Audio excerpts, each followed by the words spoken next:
Bueno, buenas noches con todos. Un gusto estar con ustedes, siempre tratando de temas tan interesantes como es el cierre de minas. De hecho, eh, siempre viendo estos temas, yo siento que cuando hablamos de cierre es sumergirnos en un mundo entero aparte y que es realmente bastante interesante, ¿no?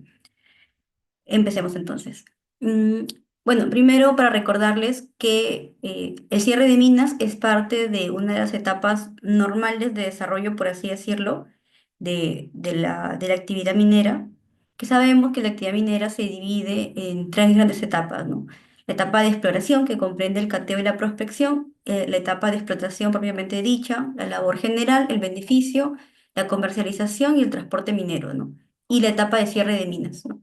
En una se podría decir que empezamos con las labores propias de conocer, investigar, indagar el área y saber si existe pues presencia de mineral y conocer los tipos de minerales presentes en la zona, las posibilidades de explotación en función a los yacimientos encontrados, ¿no? En la etapa de explotación se considera que es la etapa que mayor impacto va a generar, donde hablamos ya, yo creo, propiamente dicho, de esta especie de insertación del proyecto en el área de influencia, cambiando la dinámica de la zona, ¿no? Entonces, aquí va a haber mayor impacto ambiental por el tema de quizás la construcción de los componentes y la afectación pues al ecosistema donde se va a instalar el proyecto, ¿no? Y después de que esto concluye, después de que se ha aprovechado todo lo valioso que se puede aprovechar del mineral en la zona y no hay posibilidades de o continuar invirtiendo o continuar explotando, porque la tecnología ha llegado a cierto límite para poder sacar la parte valiosa del mineral de la zona, pasamos a la etapa de cierre, ¿no? Que en buena cuenta es la etapa en la cual la operación decide retirarse, por así decirlo, en términos simples de la zona y para hacerlo, lo que está buscando es tratar de rehabilitar aquello que ha sido alterado, ¿no? Entonces, es la etapa para mí más bonita porque, una de las más bonitas, porque aquí estamos viendo finalmente el éxito de esa gestión responsable de titulares de minero, ¿no? Y claro, cuando no, en la época en la que en nuestro país no había un cierre y esta gestión responsable del retiro de la operación de la zona, tenemos el tema de los pasivos, ¿no? Que son aquellos componentes que en teoría son abandonados o están o digamos, subsisten subsisten producto de un contexto en el cual la regulación ambiental no estaba tan desarrollada. No obstante, vamos a ver en la práctica, conforme hacemos la clase, que en verdad, si bien la normativa de cierre tiene por finalidad evitar la generación de pasivos, todavía hay oportunidades de mejora porque no está logrando esa finalidad aún, ¿no? Entonces, vamos a ver un poco más ya en esta clase el tema de cierre y también de pasivos. Pero veámoslo así. El pasivo se genera quizás cuando no había regulación para cierre o si el cierre se torna en el inadecuado, ¿no? La ley de cierre de minas o el contexto de la normativa de cierre de minas es bien interesante. De hecho, siempre se menciona que, o se piensa que Perú es uno de los países más avanzados en materia de cierre de minas, porque la ley 28090, ley que regula el cierre de minas, fue de hecho de las primeras en la región. Fue la primera en la región, ¿no? En el año, si no me recuerdo, 2020, Chile aprobó la suya recién. Y algunos ni siquiera, algunos países no tienen todavía una ley propia para el cierre de minas. En el año 2003 tenemos esta ley que fue reglamentada en el año 2005. Eh, digamos que el cierre se concibe como un proceso a largo plazo que puede durar varios años y los primeros casos de cierre y de ejecución de las disposiciones de la ley, cuando hablamos de los casos de ejecución de garantías, que se preocupen, lo vamos a ver a detalle, se dieron entre el 2008 y 2019, fecha en la que también, aprovechando estos casos, se modificó el reglamento y después en el 2021, también producto de estos casos que vamos a evaluar, se modificó la ley y lo último que tenemos es en abril de este año, la última modificación al reglamento de cierre de minas, ¿no? Estas modificaciones de aquí están respondiendo a paliar los problemas o deficiencias que se generaron durante los casos en los que se ejecutaron las garantías. Sin perjuicio de explicarlo así a mayor detalle después, cuando hablamos de garantías se entiende como que esta especie de seguro, en términos simples también, que tiene el Estado para tener los recursos de cerrar los componentes mineros en caso el titular no pueda, por diferentes motivos. Entonces, cuando hablamos de ejecución de garantía, quiere decir que fueron los primeros casos en los que el Estado hizo uso de ese seguro, por así decirlo, que le dieron los mineros de estas unidades para poder ser él quien gestione el cierre, ¿no? Y producto de esta experiencia es que van a salir las demás modificaciones. Entonces se podría decir que estos casos son los primeros de aplicación de la norma. Como les dije, la ley de cierre de minas fue la primera en la región y actualmente el tema de cierre en otros países se vincula al tema de reglamentos sectoriales, ¿no? O ambientales. Entonces, perdón, en el 2021, perdón, Chile aprobó su propia ley de cierre. Por eso se considera, como les digo, que somos de los primeros. El reglamento desarrolla los principales aspectos de la ley, el reglamento del 2005, los procedimientos de aprobación y modificación del plan de cierre, los tipos de cierre y medidas aplicables, el procedimiento de cómo se constituyen y ejecutan garantías, y del 2019 al 2025, de hecho, son todas las modificaciones que se han dado producto de esa experiencia de ejecutar garantías. El cierre de minas, ¿no? Se entiende que, de acuerdo a la ley, la finalidad del cierre de minas es que se recupere el ambiente y se mitiguen los impactos negativos a la salud, los ecosistemas y la propiedad. Y se entiende que esta recuperación del ambiente se va a dar a través del cumplimiento de los compromisos de un instrumento de gestión ambiental, un IGA, que en este caso, para el tema de cierre, se va a llamar PCM, ¿no? Plan de Cierre de Minas, ¿no? Y obviamente que con la creación de esta figura surgen otras figuras adicionales como los certificados de cierre, las garantías mineras, ¿no? Y bueno, en sí el instrumento. Este plan de cierre y de hecho la normativa lo que buscan es sí que haya una recuperación, pero una recuperación del ambiente que sea a largo plazo. Entonces se busca que los componentes alcancen estabilidades, ¿no? La estabilidad física del componente, ¿no? La estabilidad, por ejemplo, física me refiero a que el componente, por ejemplo, aquí vemos un componente perfilado no esté como que cayéndose el material o de hecho no tenga un tema de estabilidad física y estemos hablando quizás de un desborde del material y también una estabilidad química a largo plazo, ¿no? Que quiere decir que, por ejemplo, como hablamos de componentes donde todavía subsisten quizás minerales o algún tipo de sustancia que fue parte del proceso, lo que se busca es que haya algún tipo de cobertura que evite que al llover, por así decirlo, se den infiltraciones hacia los cuerpos de agua subterráneos, ¿no?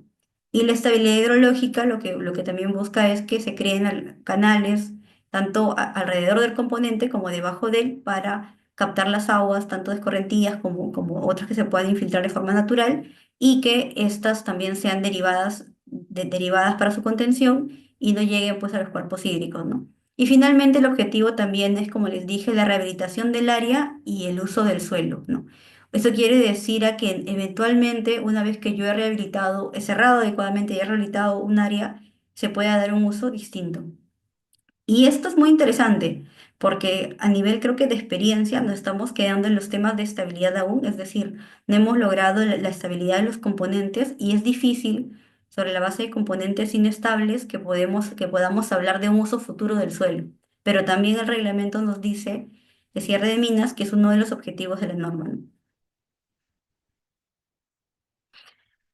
El plan de cierre, como les dije, es un instrumento de gestión ambiental. De acuerdo al reglamento del CEIA, está clasificado como un IGA complementario y contiene las acciones técnicas y legales destinados a establecer estas medidas para rehabilitar el área utilizada o perturbada, para que esta área cuando se rehabilite alcance unas características de compatibilidad o similares al ecosistema. Y cuando hablamos de esa compatibilidad o características similares, como les dije, se entiende de que los componentes una vez cerrados no deberían generar una afectación adicional. ¿Por qué? Porque por eso buscamos la estabilidad, ¿no? Porque recordemos que titulares ya no van a haber, entonces no debería pues estarse generando un efecto adicional, sino que el cierre tiene que haber alcanzado las estabilidades que hemos visto. Y también un nivel de compatibilidad, por así decirlo, tanto respecto del impacto que puede generar el componente quedándose en la zona ya cerrado, como también desde el punto de vista visual, ¿no? Por se habla también de que alcance las características similares al ecosistema. Y el plan de cierre de minas es un instrumento que contiene medidas técnico-ambientales y también compromisos socioambientales, en la medida que, si bien hablamos de que hay una búsqueda de estabilidad de los componentes y para eso yo voy a adoptar medidas, por ejemplo, de rehabilitación, quizás de prevención o algún tipo digamos, acción técnica para evitar el impacto de los componentes ambientales. También es cierto que así como el proyecto se insertó y cambió la dinámica de la zona, cuando se vaya, obviamente también está cambiando la dinámica ya establecida, ¿no? Es como llegar a un lugar donde tenemos un estado de ciertas cosas, ¿no? Nos adaptamos, la verdad se uno con el proyecto, se crean empresas comunales, se brindan servicios, un poco la población llega a esa sinergia con el proyecto y luego el proyecto se retira, ¿no? Y definitivamente quizás la forma de vida de estas personas ya cambió y tiene que también, por así decirlo, prepararlos para el retiro, que es algo que no se ve tanto, ¿no? También nos hemos enfocado tanto en el tema ambiental que estamos dejando un poco de lado el tema de que también socialmente hay que preparar esa población para el retiro del proyecto y quizás para ya no hacer uso de esa mano de obra y por tanto ese ingreso que ellos tenían lo van a perder, ¿no? Entonces, por eso es que decimos que el PCM tiene medidas técnico-ambientales como también compromisos socioambientales, ¿no? Ahora, el plan de cierre de minas se presenta, menciona también la ley a nivel conceptual como parte de ley. ¿Qué quiere decir esto? Que ley tiene capítulos, ¿no? Tiene, por ejemplo, el resumen de ejecutivo, el plan de participación ciudadana, el plan de monitoreo y también tiene una parte en la que habla del plan de cierre. Pero cuando decimos que está a un nivel conceptual, quiere decir de que de forma general yo ya estoy hablando de cómo voy a hacer el cierre de mis componentes y de mi operación. Sin embargo, la particularidad de la normativa de cierre de minas es que nos obliga que un año después de que se aprobó el EIA para la operación, se tiene que presentar un IGA adicional, un IGA aparte, que es el plan de cierre propiamente dicho como un IGA propio, al certificador, ¿no? Y se entiende que ya este plan de cierre va a estar a nivel de factibilidad. Muy parecido a como es el EIA, ¿no? Sabemos que el EIA está a un nivel de factibilidad también en la medida de que está haciendo una predicción de los impactos que se van a generar producto de la construcción de los componentes, ¿no? Y esta realidad va a variar en función a lo que se encuentre en campo, ¿no? Si es que incluso si tenemos una línea base, igual una cosa va a ser distinta al momento en el que yo construyo los componentes. Entonces, el ley en sí y el plan de cierre lo que contienen es una predicción basada en estudios técnicos, sí, pero finalmente una predicción de cómo voy a desarrollar mi actividad de operación o mi actividad de cierre. Entonces, esa particularidad del tema de cierre de minas es que va a tener un instrumento propio esta etapa de la actividad, ¿no? Y también contiene un programa de ejecución de las medidas y un presupuesto de cierre y un cronograma para constituir garantías. El plan de cierre contiene como que las medidas específicas para el cierre de los diferentes componentes del proyecto y contiene un cronograma.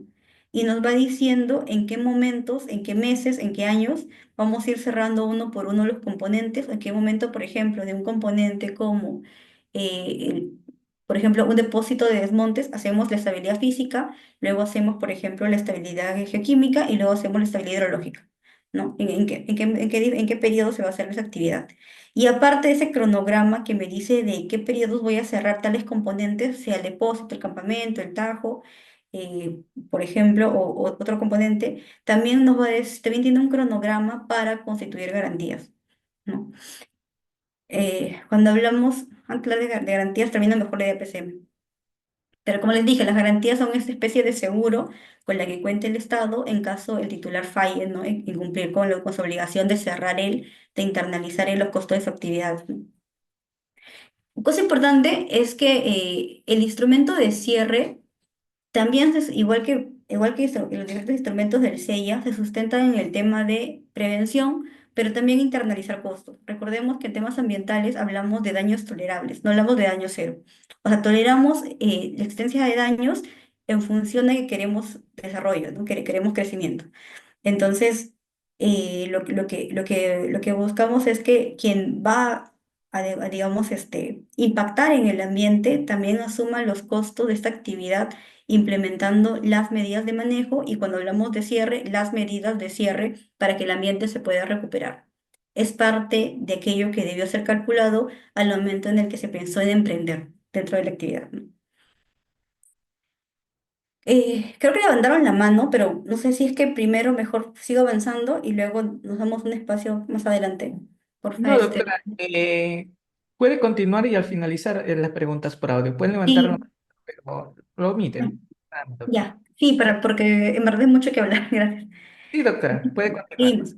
Entonces, el plan de cierre es un conjunto de procesos y actividades que también se menciona, actúan de forma coordinada y ordenada para mitigar y prevenir los efectos de actividades mineras, ¿no? Entonces, se entiende que es un instrumento planeado desde el inicio. El PCM no debe considerarse como un instrumento único e inamovible, sino que es un instrumento dinámico y cambiante. Eso es lo interesante, ¿no? O sea, el PCM lo que busca es cerrar aquello que está en la operación. Si, por ejemplo, yo presenté en un año mi EIA, un año después el PCM y luego he hecho modificaciones a mi EIA, se entiende lógicamente que también tuve que hacer modificaciones a mi PCM, porque si yo amplié e implementé nuevos componentes, tengo que establecer las medidas para poder cerrarlo. Y de hecho esto debería ser verificado tanto de oficio por el certificador al momento en el que está evaluando pues el ella, ¿no? Con una recomendación de en el momento en el que te corresponda modificar el PSM, esto también debe incluirse, ¿no? Por eso decimos que no es como que lo presenta una vez y ya está, sino que sigue, por así decirlo, a la ley de operación, ¿no? ¿Quiénes están obligados a presentar su plan de cierre? Los titulares de proyectos de mediana y gran minería, AMINEN, y los administrados de pequeña minería y minería artesanal a los GORES, pero no todos en realidad, ¿no? Va a depender mucho. Pero ellos van a los GORES. Ah, no, perdón. Aquí hay una corrección. Perdón. Dentro de lo que es proyectos de mediana y gran minería, cuando hablamos del PCM, generalmente se asocia al PCM con el tema de exploración, pero también, dependiendo de la magnitud del proyecto, en etapa de explotación va a haber actividades o operaciones, o proyectos en etapa de exploración que también van a requerir la presentación del PCM, ¿no? Va a depender mucho de los lineamientos que da la normativa, ¿no? Así vamos. El cierre se divide en tres, ¿no? Se divide en cierre progresivo, cierre final y poscierre, que en buena cuenta son las etapas en las cuales se pueden ir cerrando componentes. Cuando hablamos del cierre progresivo, se entiende que es el tipo de cierre que se da al mismo tiempo que el proyecto aún se encuentra en explotación, ¿no? Es decir, conforme yo voy terminando de un área, puedo ir cerrando algunos componentes, ¿no? Y de hecho se busca que la mayoría de componentes más grandes o de mayor envergadura se cierren y lo deseable es que se cierren durante la etapa de cierre progresivo. ¿Por qué? Porque su cierre es más costoso. Y cuando estamos, por ejemplo, en cierre progresivo, en la medida que también estamos en explotación, puede ser que haya más recursos para poder cerrarlos. Entonces, es lo ideal que se cierre en esta etapa de aquí, ¿no? Ahora, cuando hablamos del cierre final, ya es como que la etapa ya donde se entiende que no va a continuar la operación y estamos preparándonos para dejar el área, ¿no? Entonces, aquí hablamos de conclusión definitiva de actividades y hay que cerrar lo que está quedando, ¿no? Y cuando hablamos del poscierre, se entiende que ya hemos implementado las medidas de cierre, pero requerimos una etapa más para poder hacer este seguimiento de la eficiencia de las medidas que hemos adoptado. Entonces, en la etapa de poscierre se hacen propiamente actividades de tratamiento de fluentes, de monitoreos y mantenimientos para ver si los cierres que has hecho tanto en el progresivo como en el final han sido eficientes y se mantienen en el tiempo para lograr la estabilidad de los componentes, ¿no? La etapa de poseo a veces se confunde porque la norma nos habla a veces solamente de 5 años, pero lo que nos quiere decir es que es un mínimo de 5 años, pero en verdad la etapa de poscierre se mantiene en el tiempo hasta que tú garantices la estabilidad de los componentes. ¿Por qué lo sujeta a la estabilidad de los componentes? Porque también es parte de internalizar costos, como les dije, ¿no? Algunos dirán, pero eso va a demorar varios años, ¿no? Pero finalmente es un poco el riesgo y la responsabilidad que tuviste al momento de iniciar la actividad, ¿no? El plan de cierre es un instrumento diferente a los demás porque tiene una parte muy financiera y económica cuando hablamos del presupuesto del plan de cierre. Se entiende que hay más cuidados y garantías durante la etapa de cierre, precisamente porque estamos en una etapa donde no hay mucha operación, ¿no? O sea, ya los ingresos van, por así decirlo, disminuyendo el titular, hay mayores riesgos, ¿no? Entonces, lo que se busca es que el Estado tenga claridad respecto de los costos de cierre y que tenga seguros para contar con este dinero, ¿no? para que no sea el Estado quien acabe asumiendo los costos de esa actividad. Entonces, el plan de cierre tiene una parte que es el presupuesto. Y el presupuesto incluye los montos directos e indirectos para el cierre de labores, instalaciones o áreas, ¿no? Y cualquier tipo de costo relacionado, como puede ser las labores de un supervisor, de contratar terceros o servicios legales o administrativos propios de esta etapa de la actividad. Entonces, sobre la base del plan de cierre, que contiene, como les digo, en términos más simples, el costo de todas las medidas de cierre, es que se establecen las garantías. Se toma en cuenta como que ese es el monto al que debo llegar con las garantías. Las garantías, como les dije, son una especie de seguro que la norma ha establecido y lo que busca es que el titular de la actividad constituya garantías de un importe suficiente y oportuno para el cumplimiento del plan de cierre en base a los montos aprobados, ¿no?, anteriormente. Entonces, si no se constituye garantías, no se puede operar, ¿no? Y se puede ordenar incluso la paralización y después de 2 años que el titular se ha negado a constituir las garantías, se puede ordenar el cierre. O sea, se aprueba el plan de cierre y tienes un plazo, no recuerdo, de 20 días hábiles para comenzar a constituir tus garantías, ¿no? Y si después de y si no las constituyes, te puede ordenar el ministerio que paralices o el certificador. Y después de esto, después de 2 años, se entiende que si sigue sin constituir y por ende tu operación se podría considerar riesgosa, entonces se va a ordenar ya el cierre de los componentes, ¿no? Y hablamos aquí de que cuando hablamos de la constitución de garantías y estamos hablando de los 20 días después de la aprobación del plan de cierre, hablamos pues del año siguiente a la aprobación de ley. Entonces, prácticamente no te van a dejar operar a menos que el Estado tenga garantías. Las garantías se constituyen, tiene una fórmula, ¿no? Pero el monto de la garantía se constituye de la siguiente manera, ¿no? Es el valor total del presupuesto de cierre del PCM menos el importe de los montos de cierre progresivo de los componentes respecto de los cuales no deben haber garantías, menos los montos de cierre ejecutados y el importe de las garantías constituidas. Sé que es medio complicado, pero en buena cuenta, o sea, se entiende que, por ejemplo, y acá una pequeña precisión, ¿ya?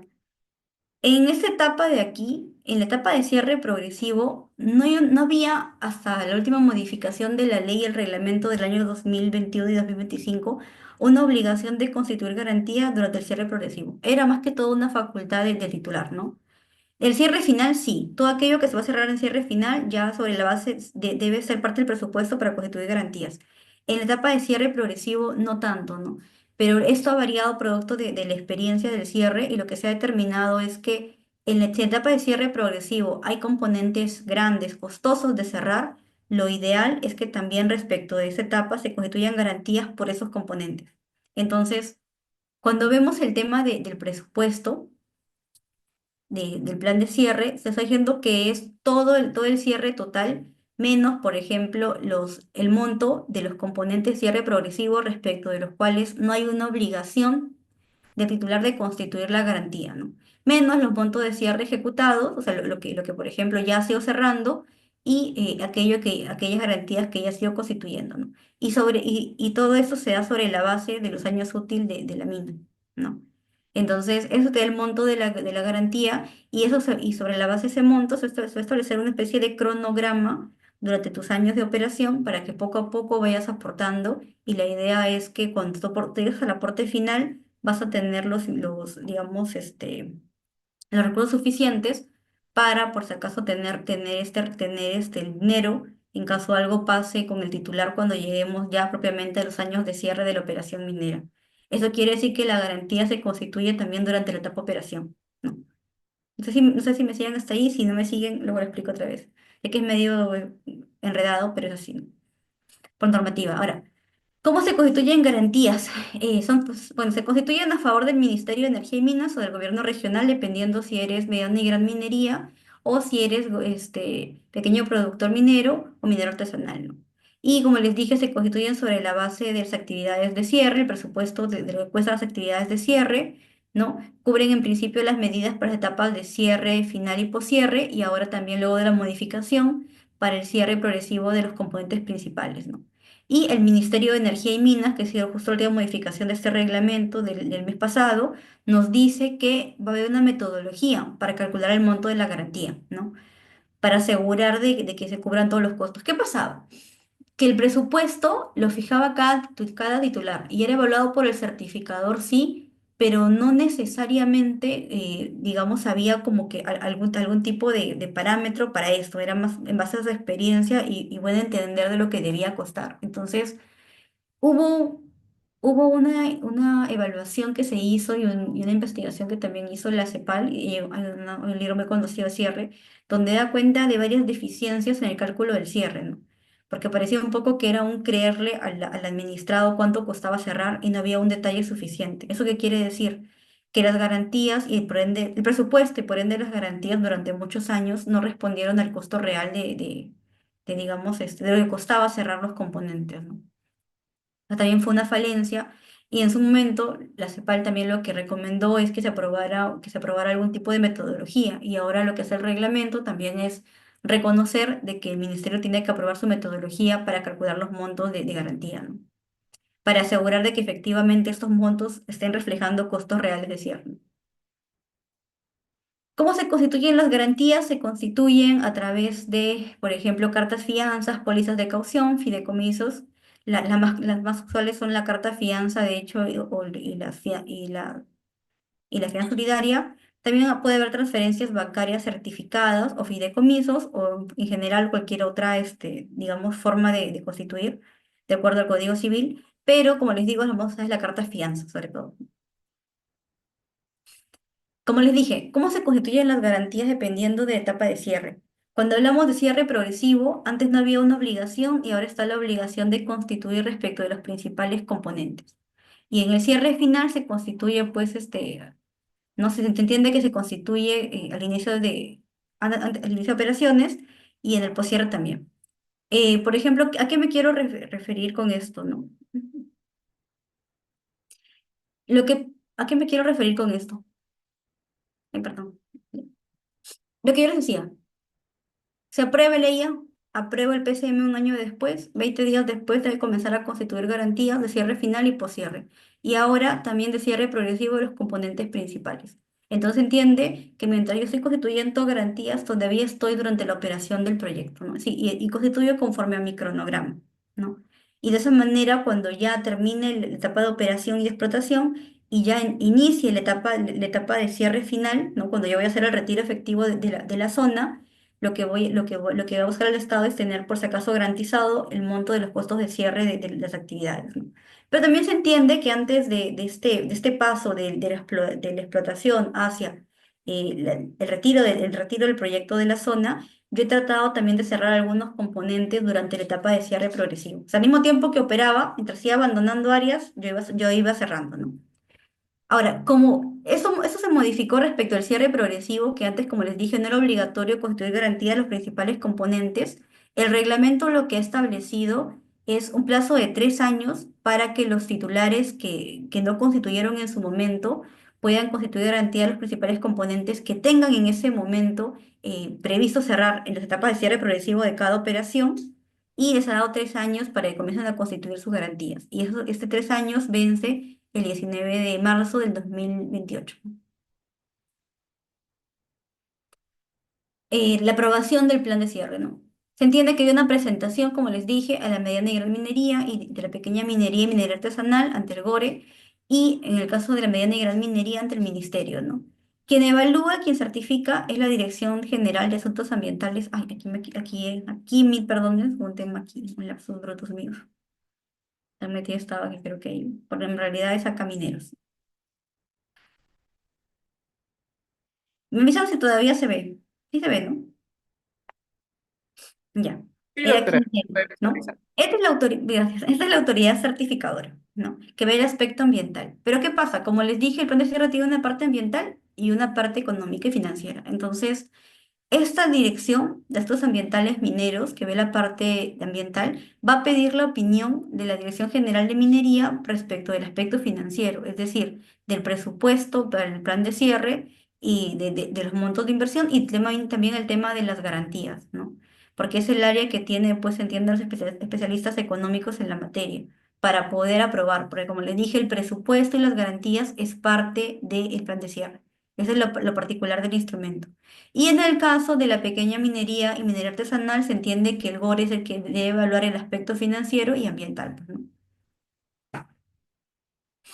Eso es algo de una forma muy simple para poder explicar un poco el procedimiento de aprobación del PCM, pero es muy parecido en general a cómo se aprueba un ella, pero con ciertas particularidades, ¿no? Tenemos que, por ejemplo, ya la DEGAM o el GORE, los certificadores, admiten a trámite la solicitud del PCM y podemos hablar de 30 días hábiles para la revisión y evaluación, ¿no? Hasta aquí, después de 30 días hábiles, o durante este periodo va a haber participación ciudadana y también se van a pedir las opiniones técnicas pues, de los opinantes, ¿no? Por ejemplo, podemos hablar aquí quizás de Digesa y también de Lana, ¿no? Y después se entiende este plazo en un escenario ideal, siempre hay que tener en cuenta que el opinante se puede demorar y si se demora el opinante ya se voló el plazo, ¿no? Pero la norma me habla de un escenario ideal donde en 30 días hábiles van a dar sus opiniones y entonces voy a poder emitir mi informe de observaciones de opinantes y mecanismos de participación ciudadana, ¿no?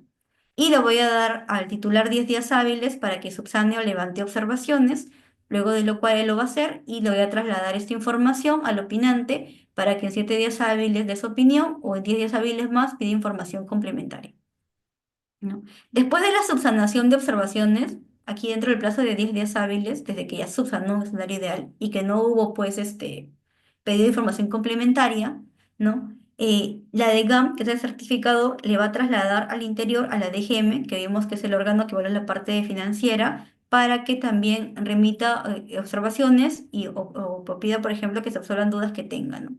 Y se entiende que en 7 días hábiles la DGM le va a devolver a la DGAM con opinión técnica favorable, ¿no? Entonces, para que apruebe o deniegue, ¿no? Entonces, cuando hablamos de mecanismos de participación ciudadana, se van a entender los anuncios en diarios, radios y entrega de copias del PCM a autoridades locales y de las comunidades y también establecer lugares y plazos para recibir los aportes, ¿no? Entonces, después de que se apruebe este plan, dentro de los 20 días, primeros 20 días hábiles de otorgada la autorización de inicio de actividades, se constituyen las garantías, ¿no? O sea, como que tengo supuestamente ya aprobado mi plan de cierre, luego me dan mi autorización para inicio de actividades, entonces constituyo mis garantías, ¿no? De cierre final, de poscierre y otra vez de los principales componentes del cierre progresivo, ¿no? Este procedimiento se va a seguir también para el tema de la modificación y actualización del PCM, ¿no? Cuando hablamos de modificación y cuando hablamos de actualización, la modificación se realiza cuando vemos un desfase significativo entre el presupuesto inicial y los montos que en campo se están viendo que están siendo ejecutados. ¿Quién ve que está siendo ejecutado en campo? El fiscalizador, ¿no? Cuando, por ejemplo, que se quiere introducir alguna mejora tecnológica o hay una circunstancia eh, que cambia respecto de lo cual se aprobó el instrumento inicialmente, cuando varían las condiciones legales, tecnológicas, operacionales y afecten la actividad de cierre o el presupuesto. Y también hay una obligación de modificar el plan de cierre un año después, desde que se modifique la IA, ¿no? Porque les dije, tiene que haber pues esta sinergia entre el plan de cierre y el instrumento de etapa de explotación, ¿no? Y la actualización se entiende que se actualiza por primera vez el plan de cierre luego de 3 años y después cada 5 años, ¿no? Ahora, hay supuestos donde, o sea, la actualización se hace sobre los componentes que se requieren. En el caso del plan de cierre aprobado, por ejemplo, cuando yo quiero modificar mi plan de cierre y estoy todavía dentro de los 5 años últimos de mi primera actualización, ¿no? Y lo que puedo hacer es presentar en ese momento la modificación y la actualización al mismo tiempo, ¿no? Cosa de que, por ejemplo, no es que estoy en el año, por ejemplo, 3 de mi última actualización, ¿no? Entonces me correspondería, por ejemplo, esperar 2 años más para actualizarlo, pero decido modificar un aspecto. Entonces, para no estar presentando una modificación en el año 3 y luego esperar 2 años más para la actualización, lo que puedo hacer es, en ese mismo procedimiento, proceder a modificar y actualizar el instrumento, como una forma de ser más eficiente con los tiempos, ¿no? Que también es algo que le permite la normativa. Ahora, en un escenario también ideal, cuando tú cumples con todas las actividades, te van a dar un certificado de cierre final. Y el certificado de cierre final es aquel emitido por el Ministerio del GORE. Está sobre la base de un informe de la Autoridad de Fiscalización Ambiental y de la Autoridad también de Seguridad e Infraestructura, que hablamos aquí de Sindermin, ¿no? Y en el otro caso de OEFA, que dan cuenta del cumplimiento del PCM y obviamente cuando es certificado de cierre final quiere decir que todo está ok, que alcanzaste los objetivos de estabilidad, que tu cierre ha sido el adecuado, entonces no tendría por qué tener pues ese dinero de seguro y lo que voy a hacer es devolver las garantías otorgadas, ¿no? Quizás me puedo quedar con un monto respecto de las medidas de poscierre, que es este monitoreo que se continúa haciendo en el tiempo. O sea, ya depende de cómo lo sustente también la autoridad para tener este monto, ¿no? Ahora, el certificado de cierre final, eh, ¿no? Da lugar a la devolución de garantías y se pide al término de la actividad de poscierre, previo informe del cumplimiento del plan de cierre de minas y del cumplimiento de objetivos de cierre. Y es emitido, como les dije, por ambas autoridades, tanto el fiscalizador en lo que le compete, como la autoridad de seguridad e infraestructura en lo que le compete, ¿no? Es un instrumento bien requerido, bien solicitado. Ahora, también hay supuestos donde se va a proceder a una liberación parcial de las garantías diferente al certificado de cierre final. O sea, como les dije, el certificado de cierre final es luego del poscierre y devuelven las garantías. Pero hay supuestos en los cuales los titulares están habilitados para ir liberando parte de las garantías, ¿no? En proporción a las medidas de cierre ejecutadas, ¿no? Entonces, eso también va a requerir un informe del fiscalizador ambiental y de la Autoridad de Seguridad en Infraestructura, ¿no? ¿Qué quiere decir esto? Que, por ejemplo, hay titulares que van a ir adelantando el cierre de sus componentes y en base a ese adelanto y buenas prácticas van a ir pidiendo al ministerio que les dé poco a poco la liberación de las garantías y de esa manera también recordar que cuando ellos han puesto las garantías medio que han perdido un poco de liquidez, entonces lo que quieren es recuperar un poco de liquidez también. Y también hay un supuesto de rebaja de las garantías. Entonces, por ejemplo, en este caso se puede solicitar un 30% del monto anual de la garantía, siempre y cuando de manera ininterrumpida en los años posteriores se haya cumplido con tres condiciones, ¿no? La solvencia corporativa acreditada, las buenas prácticas ambientales, el cumplimiento de las medidas de cierre progresivo, bueno, cuatro en verdad, ¿no? Ahí también un tema mío. No contar con sanciones impuestas por ninguna de las autoridades, ni la ambiental, ni la de seguridad en infraestructura o el GORE, según corresponda. Entonces, si vemos, hay al menos dos a tres mecanismos para poder recuperar las garantías, ¿no? Creo que este es el más natural y estos son, como les digo, más pensados en tratar de dotar de liquidez al titular, ¿no? Ahora, durante la etapa de cierre, eh, es cierto de que, por ejemplo, tienen que cumplir los compromisos exactos que ha establecido el plan, pero también es cierto que el reglamento reconoce que incluso en esta etapa, si se da algún tipo de riesgo adicional no identificado en el plan de cierre, la autoridad de fiscalización, en general la autoridad que tenga competencia sobre el tema, puede exigir la adopción de medidas inmediatas para prevenir daños inminentes a la salud, al ambiente o corregir impactos no contemplados, ¿no? Y esto se entiende como las famosas medidas preventivas que dicta, por ejemplo, el fiscalizador, ¿no? Esto se entiende como obligaciones adicionales al PCM en esta etapa, pero que de todas maneras tienen un aval en la normativa. Y es que de todas maneras, aunque esté en etapa de cierre, hay un deber de prevención, ¿no? Que tiene que tener el titular y también de protección ambiental, ¿no? Entonces, a veces he visto algunas críticas como diciendo, como no puedes pedir medidas en etapa de cierre, sí se puede pedir, porque en principio está pues el ambiente, el control de impactos y resguardar a la población. El reglamento también regula algunas causales de paralización y suspensión. Por ejemplo, hablamos de paralización cuando hablamos de una interrupción total o parcial de las actividades porque ha ordenado la autoridad que paralice. Y de la suspensión cuando hay una interrupción, pero porque el titular lo ha pedido, ¿no?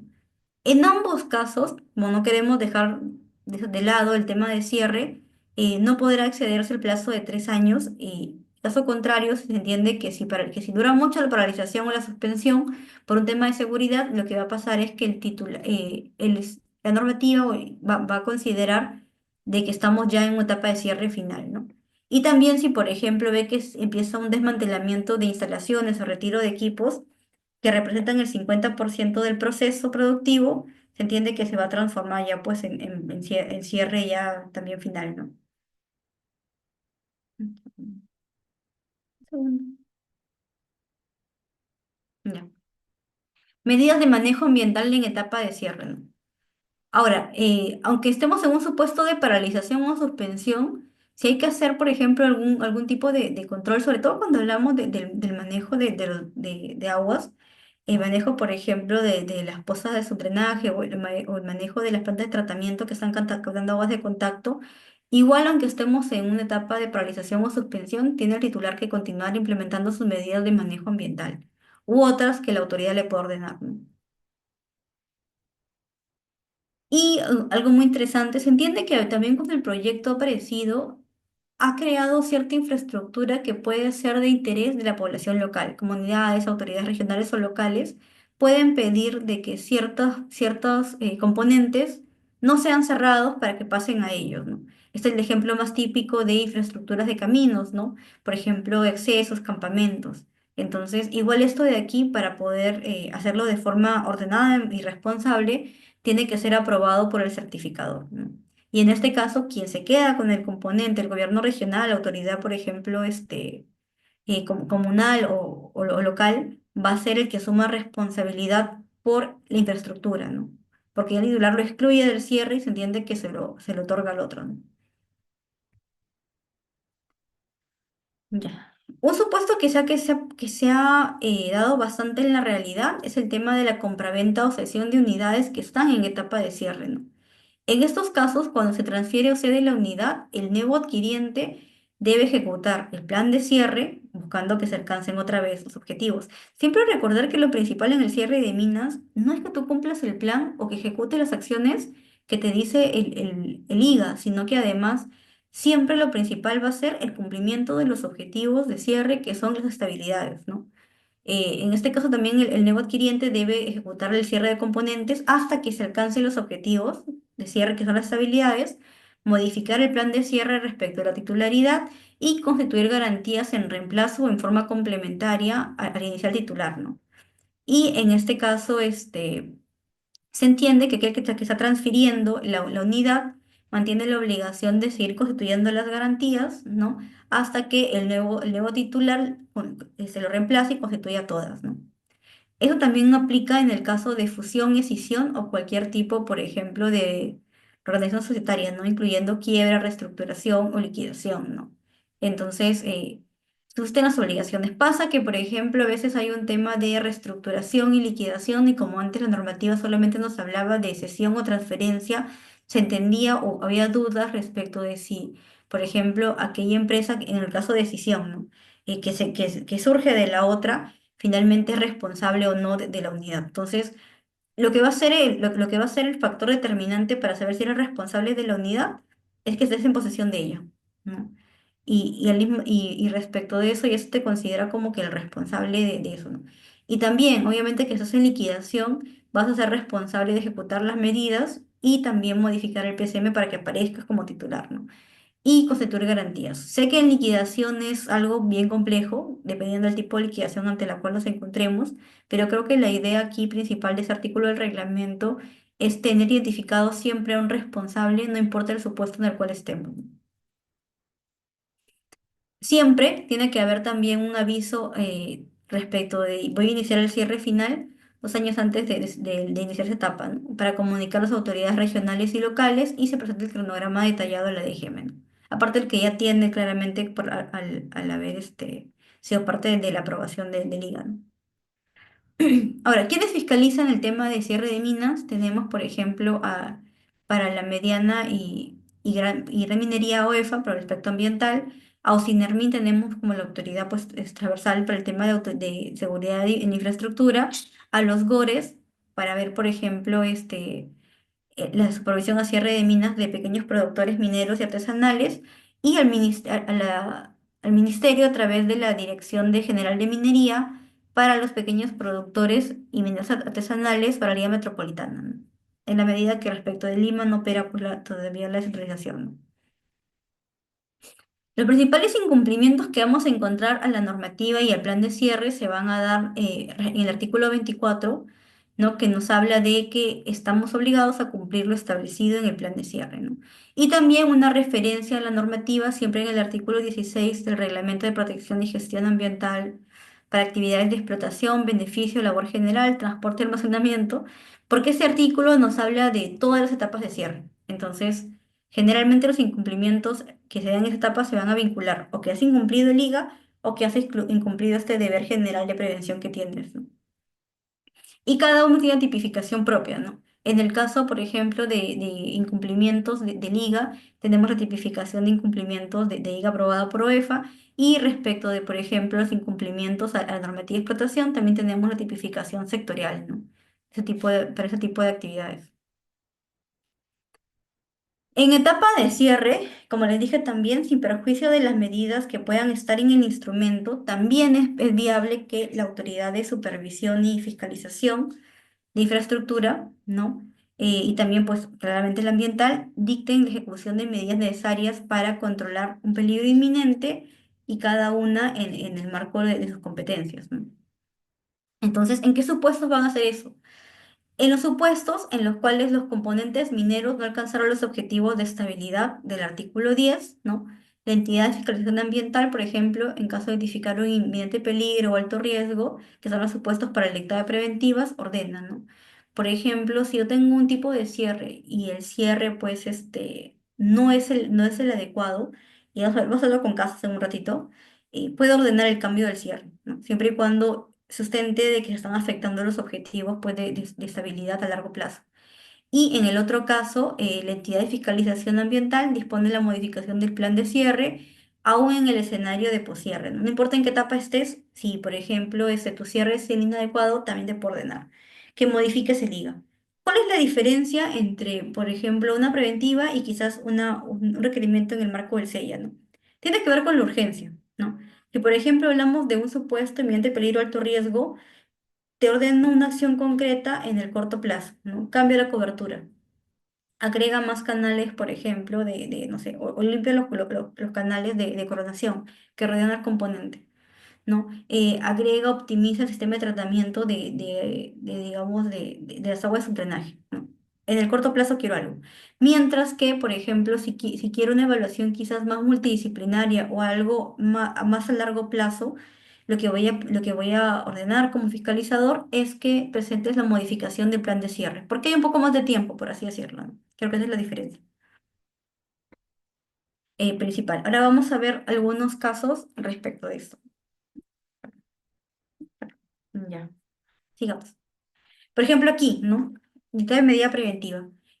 Por ejemplo, un caso en el cual una modificación de un PCM consideró una cobertura, pues, de gravas de arcilla con un espesor de 30 centímetros para garantizar la estabilidad geoquímica de un componente, ¿no? Entonces se advirtieron los fragmentos naturales cerca del componente y cuando se hizo pues el muestreo de los que estaban cerca del componente y de otros y la revisión de la línea base se vio una alteración. Entonces se desprendió que de todas maneras esos fragmentos naturales estaban siendo pues afectados por la cercanía con el componente y probablemente por la infiltración propia del agua de lluvia sobre el componente. ¿Qué significaba esto? Que la cobertura no había sido efectiva, ¿no?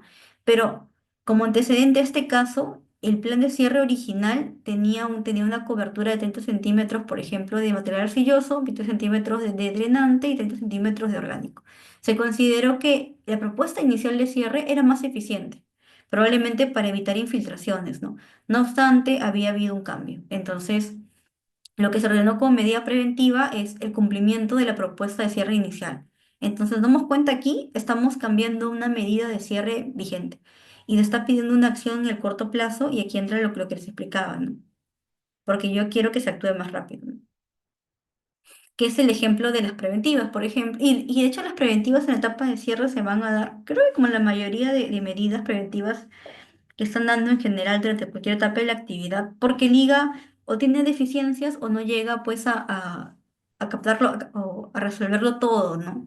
O a preverlo todo. Entonces, por ejemplo, aquí teníamos de que el Tajo aquí debía almacenar el agua de lluvia, ¿no?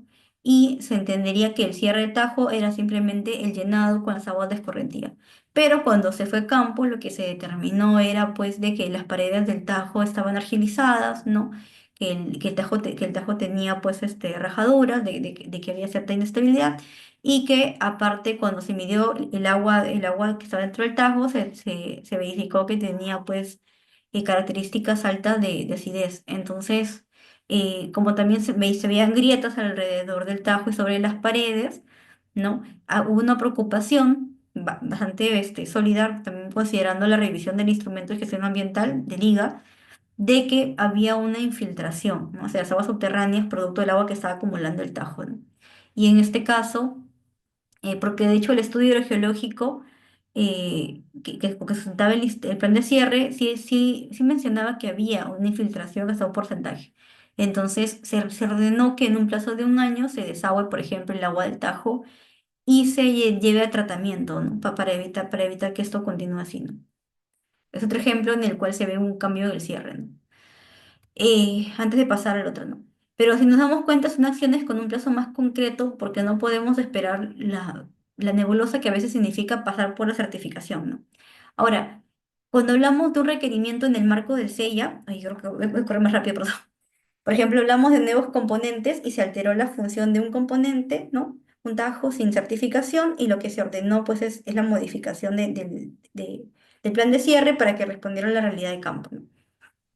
Y en el caso del mandato, podemos decir que, por ejemplo, había alguna duda justo en este caso respecto de cómo están afectándose las aguas subterráneas y se ordenó un mandato para generar más información, ¿no? Un estudio hidrogeológico, ¿no? Es un ejemplo de medida. Ahora, la supervisión y la normativa de cierre es que obviamente estaba a cargo anteriormente de Minen cuando Minen está a cargo de la supervisión de minería, pero se entiende que ahora es la referencia a Minen en este específico artículo es hacia UEFA o Sinermin, tienen la responsabilidad de fiscalizar el cumplimiento de las medidas de cierre del plan, ¿no? Se dice, de acuerdo al reglamento, que se tiene que ir una vez al año a todas las unidades mineras, pero en realidad eso es pues casi bueno, es difícil y complejo considerando pues el presupuesto que demanda esto y la atención que tiene que darse a diferentes casos, ¿no? Vamos entrando al tema de garantías, incumplimientos del PCM, ¿no? Esa es una parte muy interesante porque antes el procedimiento de ejecución de garantías funcionaba de la siguiente manera, ¿no? Nos hablaba de un incumplimiento de plan de cierre de minas, ¿no? Que detectaba el fiscalizador, que podía darse el incumplimiento del PCM en general como el incumplimiento de las medidas de etapa de cierre progresivo. Y, por ejemplo, lo comunicaba el fiscalizador al ministerio, el ministerio procedía a la ejecución de garantías y ejecutaba las garantías, tenía líquido el dinero para poder encargar el cierre a un tercero especializado. O sea, se sacaba o se quitaba el cierre de responsabilidad al titular y se le entregaba a un tercero especializado, ¿no? Entonces tenía algunos defectos, como por ejemplo el incumplimiento en general nos hablaba, el tema de esta ejecución de garantías de tercero especializado no quedaba claro en base a qué se daba. Y de hecho este procedimiento como estaba diseñado de forma tan amplia, lo que generó es que se piense que el ministerio cuando ejecuta las garantías era el responsable pues del cierre en sí. Y hubo un debate que vamos a ver en casuística en un momento respecto de considerar al ministerio como un administrador, ¿no? Esto, después de muchas experiencias, ha cambiado actualmente con la última modificación del reglamento, donde hablamos de que el fiscalizador ambiental ahora hay como una serie de pasos para ejecutar garantías, ¿ah? Primero ordena el cumplimiento del plan de cierre cuando ve ese tipo de desviaciones. Luego, por ejemplo, cuando ve que hay riesgos significativos a la salud, va a ordenar la paralización, ¿no? Y después de esto, recién allí, en supuestos más graves, es el ministerio el que va a ejecutar las garantías por el monto de las medidas. Ahora, el ministerio un poco lo que establece es dos cosas, ¿no? Después, cuando ejecute las garantías y las haga líquidas, le va a entregar el dinero a un tercero especializado para que ejecute el plan de cierre, pero no de todo, como se entendía antes, sino únicamente por el monto y componentes señalados o detectados por el fiscalizador, ¿no? Como la normativa antes era más general, eso generó las controversias que vamos a ver a continuación, ¿no? Pero ahorita como que ha tratado de ser más precisa, ¿no? Ahora, cuando hace esta ejecución de garantías, se entiende que el ministerio ya no es un administrado, sino que está actuando como una autoridad en cumplimiento de sus funciones, ¿no? Entonces, solamente va a buscar el cierre de los componentes a través del tercero respecto de lo que haya comunicado el fiscalizador y todos aquellos demás componentes que no han sido parte de esta comunicación siguen con el titular, ¿no? Entonces, la responsabilidad que tiene, digamos, el ministerio es respecto al monto de las garantías. Esto en sí es un tanto controversial. ¿Por qué? Porque por reglamento tú no podrías limitar tu responsabilidad funcional únicamente al monto, porque entre la ejecución y la contratación de un tercero, que va a responder a su vez a la normativa de contratos del Estado, que demora bastante, pueden pasar años, como vamos a ver a continuación. Entonces, mientras se da ese periodo tan extenso que puede durar años, como mencionaba, se van a generar impactos a la población. Entonces, si tú no eres diligente como autoridad y te demoras demasiado, sí eres responsable funcionalmente, más allá de que se haya tratado de delimitar la responsabilidad funcional por reglamento, ¿no? Porque en realidad sí eres responsable de los daños y riesgos a los que se ha expuesto a la población en tu demora, ¿no? Creo que es algo que no se está viendo mucho, pero también ese tipo de disposiciones un poco lo que buscan es proteger más pareciera pues a la autoridad que a las personas. Entonces, ¿qué decía el artículo 61? Decía, ¿no? Una vez hechas líquidas las garantías, que es lo que está en debate, la Dirección General de Minería, porque el Ministerio lo hacía a través de la Dirección General de Minería, que recordemos era la dirección que daba opinión del aspecto, pues, digamos, financiero y económico del plan de cierre, y que al mismo tiempo lo que estaba haciendo era, eh, digamos, tener o cuidar de las garantías que se otorgaban. Bueno, ya. Ejecutadas las garantías, nos dice que hechas líquidas estas en un procedimiento posterior, la Dirección General de Minería va a encargar a una empresa especializada la ejecución de las obras del plan de cierre incumplido, ¿no? Sin perjuicio de las sanciones que puedan y acciones legales que correspondan contra el titular, ¿no?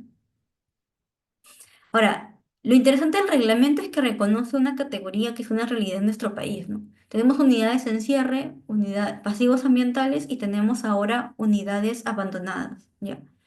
Una unidad abandonada, como estamos en un limbo entre algo que va a ser finalmente un pasivo, porque ya no identificamos a un responsable, se entiende que tiene que ser declarada por alguien y es declarada por el ministerio, ¿no? Y de hecho al ministerio le corresponde asumir los costos que implican las actividades del abandono, ¿no?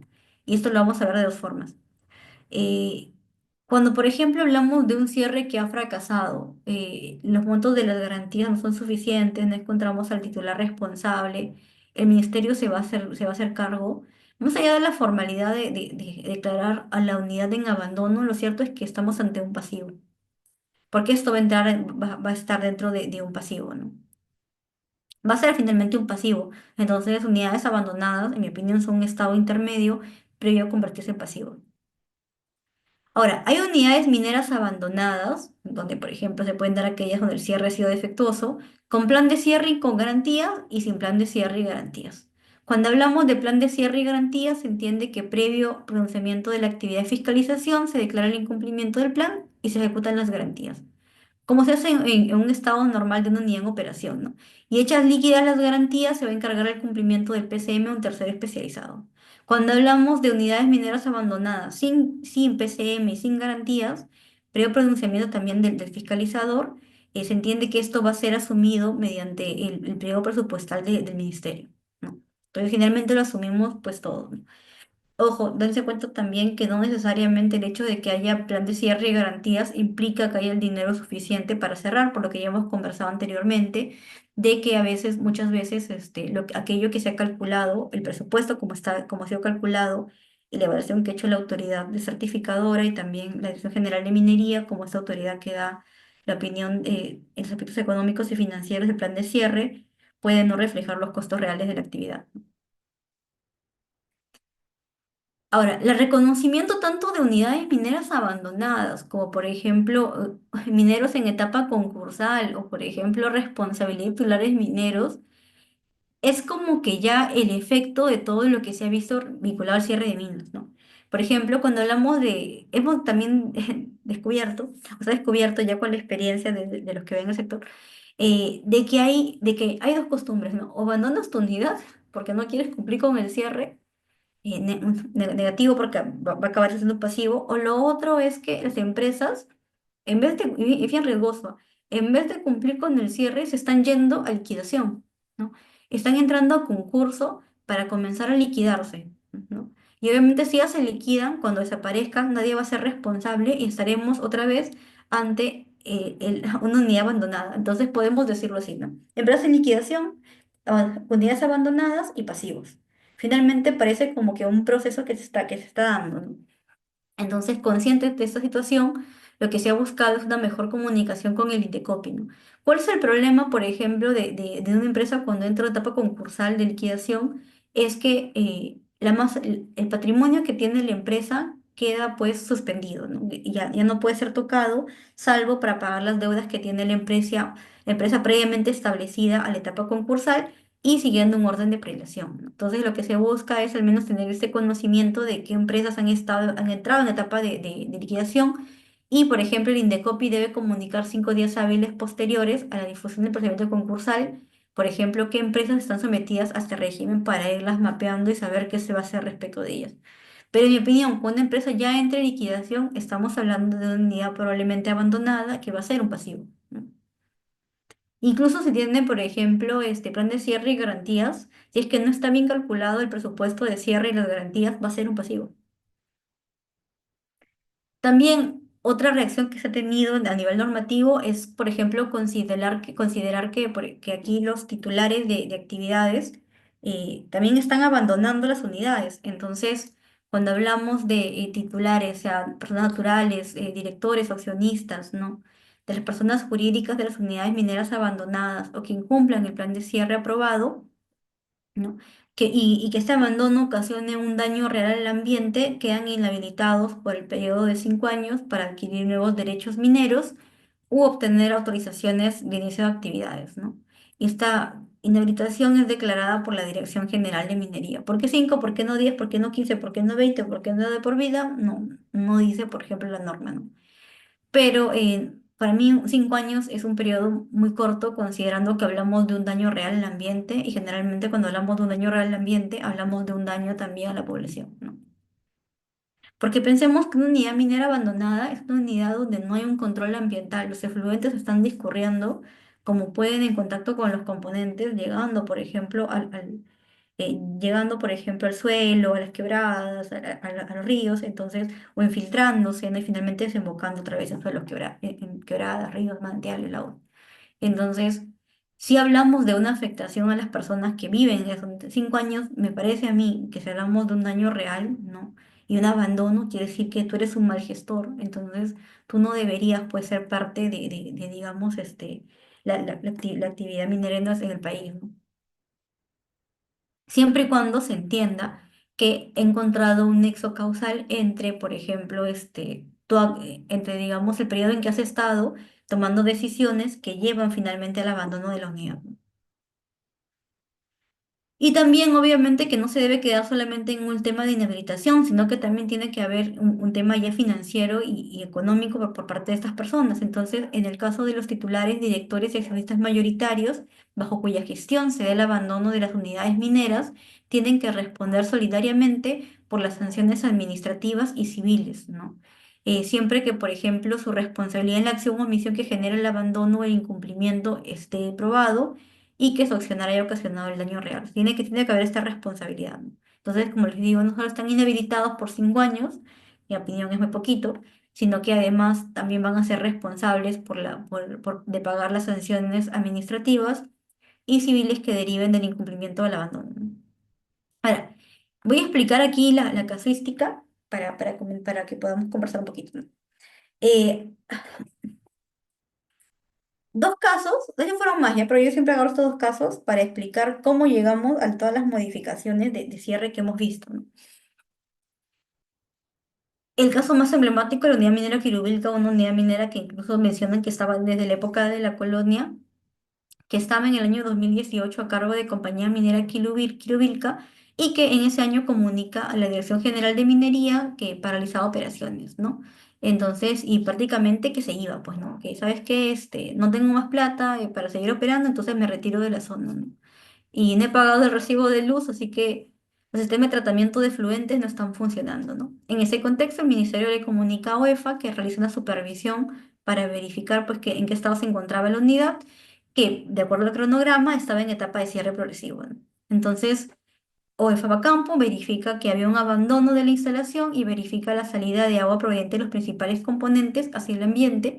Y su primera acción es obviamente Porque hablamos de un momento, el año 2018, en el que estamos primera vez aplicando la normativa de cierre de minas, ¿no? En este caso, le dicta preventivas para el inicio del cierre de los componentes, ¿no? Pero luego Quirovilca le dice que no tiene plata para cumplir, ¿no? Porque no tiene recursos económicos, le dijo. No, no puedo cumplir tus medidas porque no tengo plata, ¿no? Y luego comenzó a desaparecer. Entonces, como tenían en teoría garantías, el ministerio por primera vez aplica lo que es la normativa de cierre de minas y ejecuta las garantías, ¿no? En el marco de los artículos anteriores que eran súper generales que yo les decía, se declaró el incumplimiento del plan de cierre y se dispuso la ejecución de las garantías, ¿no? Entonces, ¿qué hizo EFA? OEFA hizo una interpretación de lo que decía el reglamento. Como el reglamento literal decía que ejecutadas las garantías, el ministerio iba a hacer las líquidas para encargarlo a un tercer especializado, se entendía que el ministerio estaba en un momento intermedio entre el tercer especializado y el titular. Entonces, como había necesidad de un control urgente en la planta para poner en operación las plantas para tratar efluentes, entendió y lo interpretó así, que el ministerio se sustituía en la posición del titular de que se estaba ahí retirando al momento que ejecutaba las garantías y por ende era el responsable de la unidad, ¿no? Hizo una interpretación bien extensiva porque el artículo era súper amplio. Entonces, lo que estableció es que correspondía ordenarle medidas ya no a Quirubilca, sino al ministerio a través de la DGM. Ojo que después Quirubilca se entró en liquidación y esto ahora creo que está en liquidación. Esto de aquí fue, digamos, respaldado por el tribunal en ese momento, en el año 2018, y que hace una serie de precisiones respecto a la característica del administrado, y nos dice, ¿no? Los aspectos que determinarán la condición de administrado de entidad pública son que exista una relación de subordinación entre la entidad y el administrado, que las labores desplegadas sean competencia de la entidad. Entonces, cuando ejecutó las garantías, el ministerio se sustituyó en la posición de titular de la actividad y responsable del cierre. Es más, el tribunal va más allá y dice no solamente es responsable del plan de cierre, es responsable de las medidas aplicables y la normativa en general. Entonces, está bien que le hayan dictado una preventiva, ¿no? Este fue un caso que se llevó a sede judicial, hace poco salió la casación y está publicada también en la página del Poder Judicial. Y lo que nos dice en primera instancia, cuando esto es apelado por el ministerio, es que el ministerio cuando ejecutó las garantías no era administrado, sino era una autoridad que estaba ejerciendo una actividad propia de la ley que le pedía ejercer como autoridad, ¿no? Del sector, ¿no? OEF apeló, eso se confirmó en la sala especializada y en último caso también ha dicho la casación lo mismo, ¿no? La Corte Suprema de Justicia de la República, la Sala de Derecho Constitucional y Social Permanente, ¿no? El año pasado y dijo que sí, que la interpretación que había hecho EFA era errónea, ¿no? Porque la Dirección General de Minería se sustituía al titular, o sea, no se sustituía, ¿no? O digamos, no reemplazaba al titular minero, sino que más bien estaba pues haciendo una actividad propia de su función de autoridad sectorial, ¿no? Ahora, esta interpretación controversial o todo también se da en un contexto específico, ¿no? La normativa era tan general que no te decía, como te dice ahora, quién va a ser responsable pues, de los componentes, o hasta qué punto es la responsabilidad del ministerio cuando ejecuta garantías. Entonces, lo que te dice la normativa ahora es, cuando se ejecutan las garantías, es únicamente respecto de los componentes que el fiscalizador me ha dicho que sí han cumplido. De lo demás es responsable el administrado. Y aparte, cuando ejecuta garantías, el ministerio funciona como autoridad y no como un administrado. Ese tipo de precisiones no había, pues, en la época en la que se dio, ¿no? Y de hecho, ese tipo de precisiones responden a ese contexto tan amplio, ¿no? Y a la necesidad de encontrar a un responsable que actuara en el corto plazo, porque obviamente había una afectación a la población, ¿no? Y el otro caso, el de Florencia Tucari, muy parecido, se comunicó incumplimientos de las medidas de cierre progresivo. La diferencia es que aquí hablamos de un administrado que estaba en la unidad minera, ¿no? Entonces, a pesar de eso, se ejecutaron las garantías. El ministerio cometió, creo que, un error y puso que iba a adelantar el cierre definitivo, ¿no?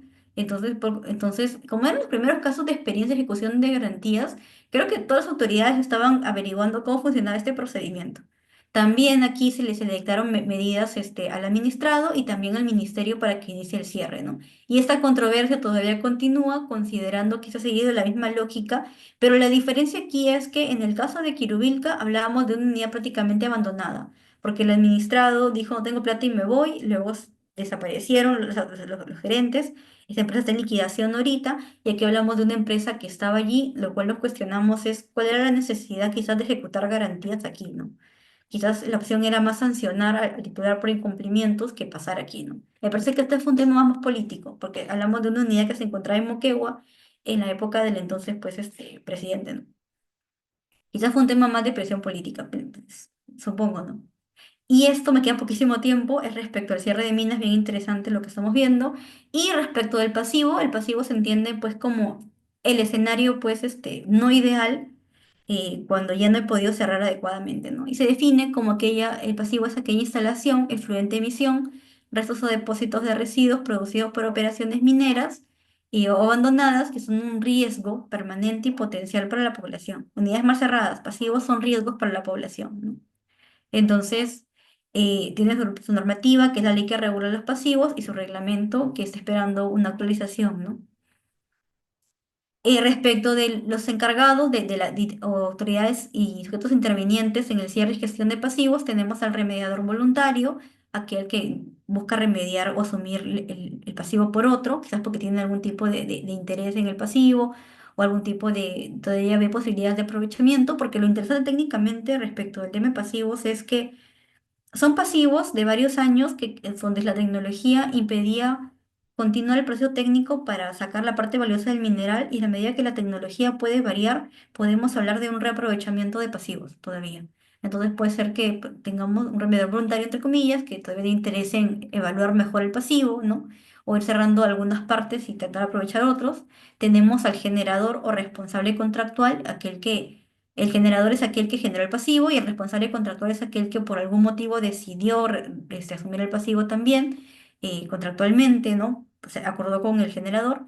Y en los casos más graves tenemos al Estado, ¿no? Que el Estado es el que actualiza y gestiona el inventario de pasivos. Tenemos más de 8.000 pasivos a nivel nacional. Pero 8.000 pasivos no quiere decir 8.000 minas. Quiere decir que tenemos 8.000 pasivos entendidos como componentes. Hablemos de depósito, de bocamina, de componentes, ¿no? No pesen 8.000 minas por si acaso.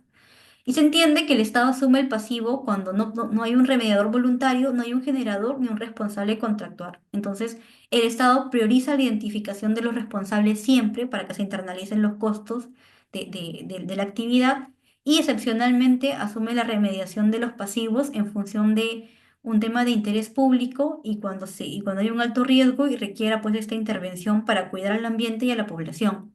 La última modificación de la ley que está esperando reglamentación para entrar en vigencia nos dice que cuando el Estado otra vez asume estos pasivos, eh, va a sacar un IGA que se llama Plan de Cierre de Pasivos Ambientales, ¿ya? El plan de cierre, pero de pasivos ambientales. Entonces, como tenía este IGA, durante muchos años se entendió que el ministerio sí era un administrado, porque a diferencia del caso de cierre que vimos, donde era un tema de interpretación de la normativa general, en el caso de aquí se hablábamos de un IGA concreto a nombre del ministerio, ¿no? En este caso, se sancionó muchas veces a la Dirección General de Minería del MINEN por incumplir con el plan de cierre, ¿no?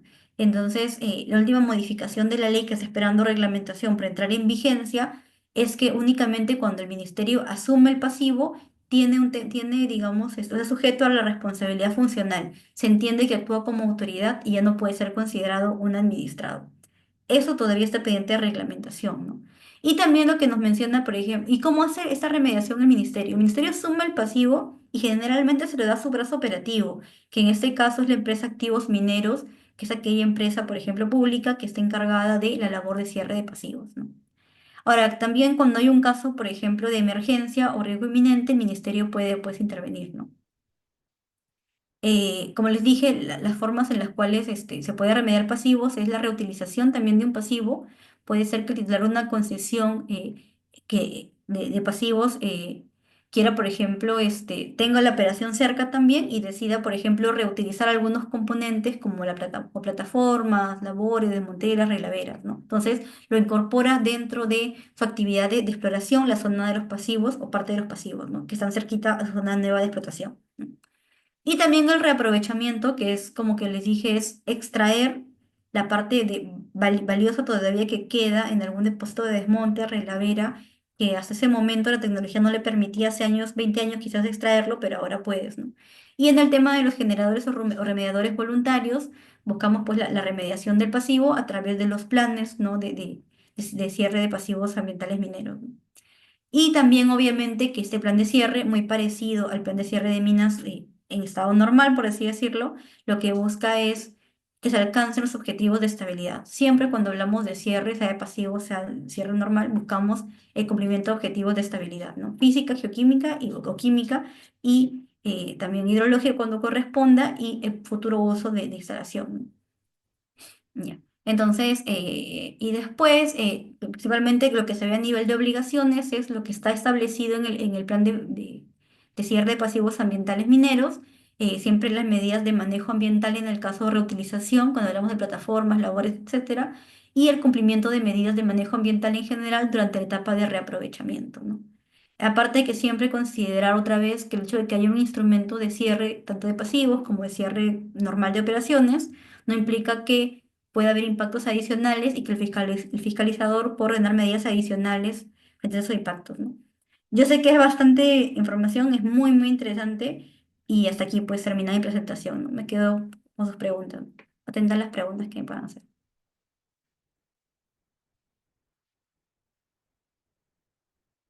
Me volvió un poquito el plazo, el tiempo, Ryder. Sí, puede continuar, doctora. Todavía nos falta 45 minutos. ¿45 minutos?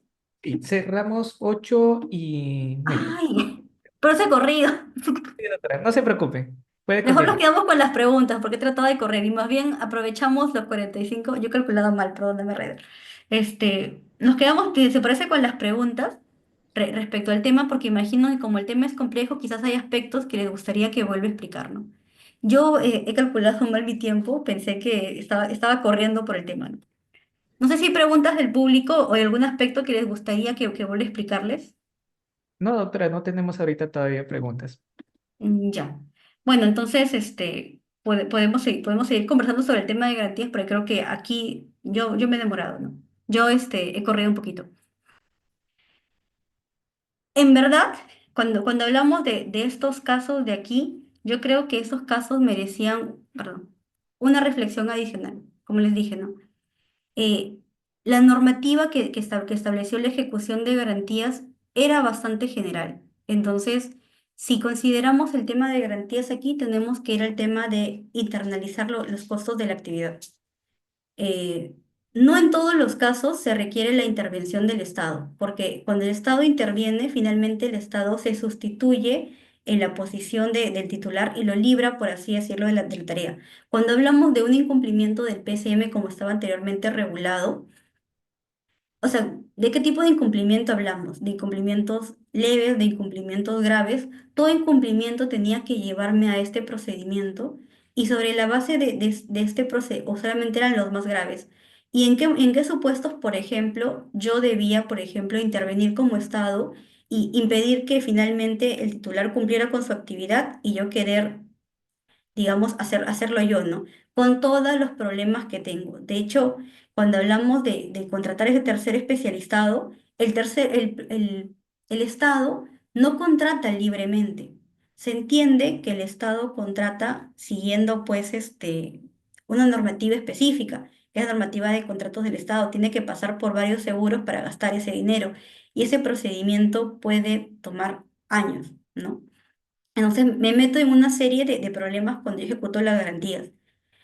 En el caso, por ejemplo, como les mencionaba inicialmente, estábamos hablando del caso de Quirubilca, sí ameritaba, yo creo, la intervención del Estado en el sentido de que prácticamente se abandonó la unidad, ¿no? Y como les decía, habían varios efluentes que estaban discurriendo y que se estaba afectando a la población. Entonces, aquí no iba a haber un responsable o una empresa responsable que sí se encargara del cierre, ¿no?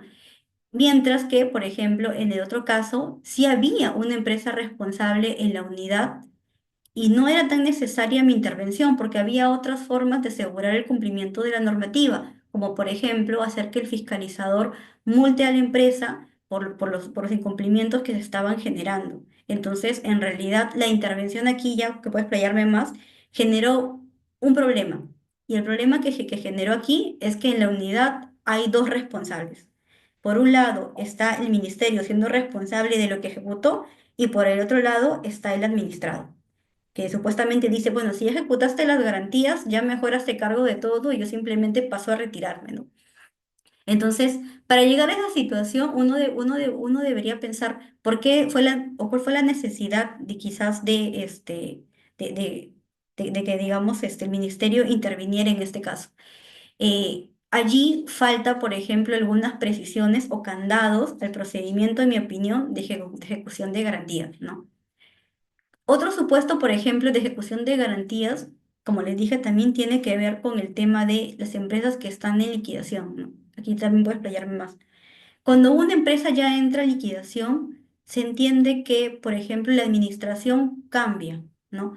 Son empresas que digamos, donde el gerente normal no es aquel que está, pues, teniendo el control de la operación, sino que pasa a ser reemplazado de la junta de accionistas por la junta de acreedores y el gerente por el liquidador, ¿no? Entonces, el patrimonio de esta empresa está congelado. Entonces, en este caso, esta empresa ya no es operativa para cumplir obligaciones del tipo de cierre de minas. Entonces, cuando hablamos para mí supuestos válidos para la ejecución de garantías, podemos hablar de los casos donde hay un abandono de la unidad o donde la empresa ya entró en liquidación porque ya no hay nada que hacer. ¿No? Ahí sí, digamos, amerita para mí la intervención del Estado, ¿no? En los demás casos no, porque hay otras alternativas. Por más que hablemos, por ejemplo, de empresas rechazadas o contaminadas, ¿no? No sé si es que allí, en mi opinión creo que no, deba intervenir el Estado ejecutando, por ejemplo, las garantías o simplemente debe recurrir a otros métodos que aseguren el cumplimiento digamos, de la normativa, como la aplicación de multas y sanciones. Porque de esa manera también tú orillas al administrado a que cumpla con sus obligaciones. Pero en cambio, ejecutar garantías en ese supuesto es un problema. Y si nos damos cuenta, es un problema incluso ahora, ¿no? Como está el artículo, no llega a cerrar la intervención del Estado de los supuestos que menciono, sino que se mantiene abierta, ¿no? Aquí dice, ¿no? Incumplimientos del plan de cierre en etapa de cierre final, incumplimientos de las medidas de cierre progresivo. Pero, por ejemplo, no dice, por ejemplo, en el caso de incumplimiento de medidas que esas empresas que están en etapa de liquidación, ni, por ejemplo, bueno, en el tema de abandonadas sí dice, ¿no? ¿Qué pasa abandonadas? Pero, por ejemplo, en otros casos es bien cuestionable. Sobre todo porque, como les digo, lo que va a generar es que, habiendo otras alternativas para el cumplimiento, un poco el administrado se desentienda de su actividad y finalmente el Estado aquí acabe asumiendo el cierre, que otra vez, si es que no está bien calculado el tema del presupuesto y las garantías, finalmente lo que va a generar es que sea un pasivo, ¿no?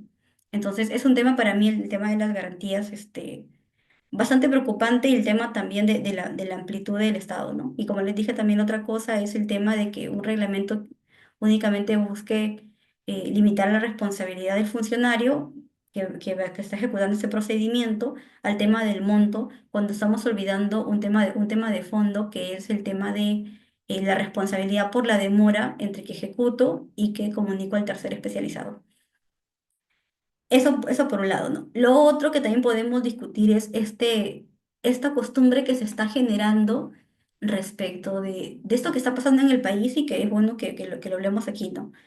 Que es que parece ya un modus operandi, ¿no? Estamos llegando a la etapa de cierre y las empresas están empezando a liquidar. Entonces, lo que están generando es ese escenario, donde finalmente el Estado va a hacerse responsable. Y aquí la pregunta que podría surgir es, ¿de qué manera se hace una actividad, no sé, pues de inteligencia, de prevención, para precisamente evitar esto, ¿no? Porque es un problema que me parece que hasta ahorita nadie está abordando, ¿no? Y el otro problema que se tiene es un poco lo irreal del tema también del certificado de cierre final, ¿no? Ahora puedo entrar un poquito más a detalle. Eso lo dejo como una reflexión. Y lo otro tiene que ver con el tema del certificado de cierre final y la liberación de garantías. ¿Ya? El cierre final, y creo que eso también se está malentendiendo, y creo que aquí sufrimos un riesgo como población todos, implica no solamente que tú cumpliste con las actividades exactas que me decía el plan de cierre, sino que además el cierre que has hecho alcanza los objetivos a largo plazo que mencionamos, de la estabilidad física, químico-geoquímica, hidrológica. Entonces, eh, es difícil establecer, por ejemplo, establecer o pedir un cierre final apenas terminas, por ejemplo, con tu plan de cierre. Incluso si consideras que ya pasaste los 5 años del poscierre que dice la norma, que es un mínimo.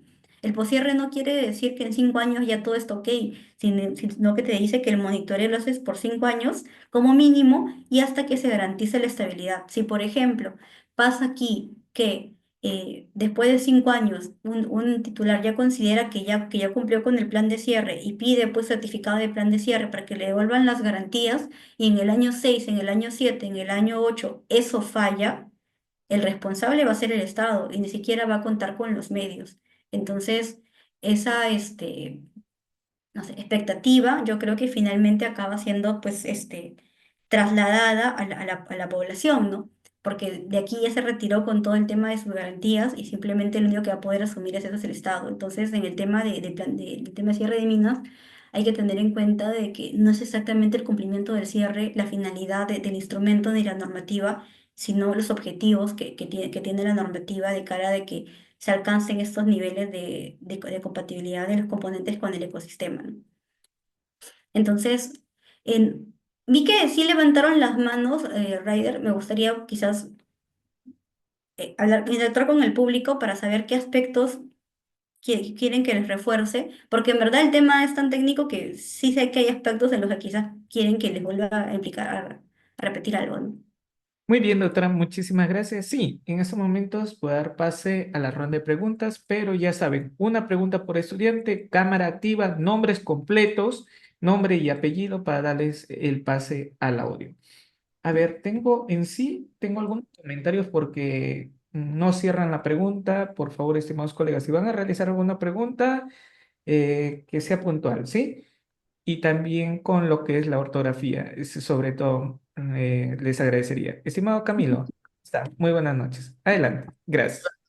Gracias por el pase, como he hecho con todos, doctora Sara. Nuevamente, doctora, un gusto escucharla. Muy fresca su presentación y como usted indica es un tema muy amplio, muy importante. Me ha llamado la atención, doctora, lo que usted ha comentado sobre, está en curso en la causal de cierre, ¿no? De la cierre de mina cuando se desmantela o se traslada los componentes, ¿no? Entonces, puede ser un solo componente principal, puede ser un componente accesorio, y en el caso, doctora, de que la comunidad o el agraviado del territorio puede pedir la adjudicación de los componentes. ¿Cómo es el procedimiento? ¿Cómo se maneja? Por favor, si puede ampliar este tema. Gracias, doctora, por su respuesta. Gracias. Sobre una precisión chiquita nada más. Sobre la primera pregunta, ¿te estás refiriendo al cierre progresivo o cuando la población quiere quedarse con el componente? El progresivo se da en los casos, o sea, hay varios supuestos. Gracias más bien por su réplica. Sí, porque se da, ¿no? El progresivo en la etapa, o se acabó el plazo de 10 años. Entonces, ya hay, por cuestión legal, incluso, doctora, me permite, tocó el tema usted de la suspensión y hay el caso de la nulidad, porque el titular, o sea, el MINE declara la nulidad del título de concesión, ¿no? En ese caso también es posible pedir la adjudicación. Claro, a ver, por partes. Explicar otra vez el cierre progresivo. O sea, lo ideal es que los principales componentes se cierren en etapa de cierre progresivo. Como yo les mencionaba, porque estamos en una etapa paralela a la operación. O sea, vamos como que acabando la operación, aún no acaba la operación como proyecto en general, pero hemos terminado en esa etapa. Entonces, lo ideal es que se vaya cerrando aquí, porque en ese momento hay liquidez para hacerlo. Y si es un componente principal grande, cerrarlo es costoso. Por ejemplo, hablamos de depósito de desmontes, una relavera, un panel de exhibición. Eso es, por ejemplo, el escenario ideal, ¿no? Respecto al tema, entiendo, del uso de la instalación posterior, o sea, el procedimiento es que como eso es parte de las medidas de cierre, lo ideal es que la población formalmente le pida al titular y el titular pida la exclusión de esta infraestructura, camino, campamento, que obviamente tiene que ser algo auxiliar, ¿no? Que tendría que ser algo auxiliar por el tema del riesgo y pide a Minen, adjuntando el pedido oficial de la autoridad, por ejemplo, local, comunal, de quedarse con ese componente, porque igual se abren varios caminos, por ejemplo, ¿no? O hay campamentos enteros. Entonces, el titular va con este pedido formal hacia Minen y pide la exclusión de este componente del PCM. Y de esa manera se logra la exclusión. Y también en esa exclusión tiene que haber el compromiso de la comunidad o la autoridad local de hacerse cargo de los riesgos propios digamos, que se puedan generar. Que pedir el componente pueden llegar a ser mínimos, ¿no? Muy bien, doctora, muchísimas gracias. Teníamos un participante adicional, pero estaba sin cámara y otro que estaba manipulando constantemente el levantar la manito. Recuerden, estimados colegas, cuando usted levanta la manito, se escucha y lamentablemente interrumpen a nuestra docente. ¿Sí? Sí. Muy bien. Sí, doctora, muchas gracias. A ver, tengo algunas preguntas. No dice Sí. Jorge. Buenas noches, doctora. ¿Ante quién se realiza la solicitud de reaprovechamiento de pasivos ambientales? Gracias. Ante el ministerio. Perfecto, doctora. Estimado Alfredo, has estado levantando constantemente la O sea, manito. a lo que me refiero es que es ante el fiscalizador en general. Es que hay dos formas, ¿no? Primero tienes que tener un instrumento para el reaprovechamiento, ¿no? Ante el certificador y posteriormente tienes que pedir la autorización para el inicio de esta actividad ante el ministerio. Entonces, en el caso de minería, el tema de reaprovechamiento, el IGA eh, tendría pues que, por ejemplo, aprobártelo considerando la transferencia que ha habido en certificación, se nace. Y después que tienes de liga, se entiende que vas a obtener la otra autorización para iniciar la actividad formalmente, ¿no? Ante el ministerio, eso sí. Muchas gracias, doctora. Como comentaba Alfredo, estabas levantando y cada momento la manito, lamentablemente estás interrumpiendo la clase, porque se escucha cuando levanta la manito y la bajan, la levantan y la bajan. Lamentablemente no te puedo dar posibilidad. Entonces doy pase a Raimundo, nos dice, doctora, buenas noches. ¿Qué comentario tiene el caso del cierre de minas Aruntani en Moquegua? La contaminación del río Tambo en Arequipa es continua en la actualidad. Muchas gracias. Uy, ese tema es muy, muy, muy interesante, porque, por ejemplo, cuando hablamos de esta unidad, justo uno de los ejemplos que le mostré de las preventivas, está vinculadas ahí, ¿no? O sea, es que también es otro tema bien interesante, gracias por tu pregunta, Ryder, y es que la afectación que puede estar generando una unidad o los componentes es por un mal cierre, un cierre mal diseñado. En este caso, hablamos de un administrado muy particular que ha tenido pues una operación de varios años con varias medidas preventivas que son públicas, están en el portal de fiscalización ambiental, el PIFA de OEFA, en el que se le ordenan incluso actividades de remediación por afectación de varios años a los cuerpos hídricos, ¿no? Incluyendo el hecho de las quebradas. Y probablemente yo creo que también ahí el tema de la afectación En sí, la zona es un poquito, el agua que escurre por esos ríos es ácida, o sea, naturalmente ácida, ¿no? Recordemos que en nuestro país hay zonas que son mineralizadas, entonces el pH del agua es ácida, pero sí se denuncia que hay siempre un cambio de coloración del río por una contribución de la unidad y eso tendría que ver probablemente con el contacto de las aguas de escorrentía o de los afloramientos naturales con los componentes porque ha habido un inadecuado cierre. Entonces, en sí la operación estaría contribuyendo más a que, digamos, si bien el río llega con ciertas características ácidas cerca al área de operación, al entrar pues en contacto con estos componentes, se acidifique más, ¿no? Y por eso vemos el cambio también de esta coloración, ¿no? Y esta denuncia que hay. Aparte que también podríamos ver todo lo que quizás ha sancionado el ANA, que nos da un indicio pues de cuál sea el comportamiento de la empresa, ¿no? Muy bien, doctora. Nuevamente, Alfredo, lamentablemente te voy a retirar de la sala, ¿sí? Porque ya estás interrumpiendo constantemente la clase y ha quedado evidenciado en la sesión, ¿sí? Muy bien, entonces, doctora, tengo otra pregunta, ¿no? Doctora, tenga en cuenta que la pregunta que fue realizada no fue de mi parte, sino fue leída. Fue Raimundo Tapia. Y Raimundo, muchas gracias por tu pregunta. Doctora, nos dice René Quispe. Doctora, buenas noches. Si hago el cierre de algunos componentes y cumplo con sus 5 años de post-cierre, ¿el ministerio me otorga el certificado de cierre por esos componentes o me otorga cuando todo está cerrado, según la última norma actualizada? Gracias. Ya. Qué muy buena pregunta. Lo que pasa es que el reglamento tiene partes en las que hay que interpretar sistemáticamente, ¿ya? Nos habla principalmente en un artículo del cierre, del certificado de cierre final luego de la etapa de poscierre, ¿no? Y se entiende que otra vez no basta con el cumplimiento de solamente digamos, los compromisos del plan de cierre, sino que tengo que pensar en los objetivos, ¿no? Que busca el plan de cierre, ¿no? Pero también hay una parte en la que nos habla, como vimos, de la liberalización de garantías y entonces se entiende sistemáticamente que también hay un certificado que se da conforme estas garantías se van liberando. Mejor lo voy a explicar con esta diapositiva de acá. Entonces, si me dejan. ¿Pueden ver mi pantalla? Sí, doctora, sí se puede visualizar. Ya. Muy buena, gracias. Antes el reglamento, antes de la modificación de este año, te hablaba de dos certificados de cierre. Te hablaba del certificado de cierre progresivo y el certificado de cierre final.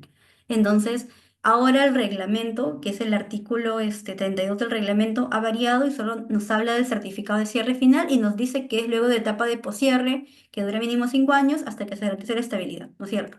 Pero luego nos habla en el artículo 62 de la liberación de garantías en proporción a las medidas ejecutadas.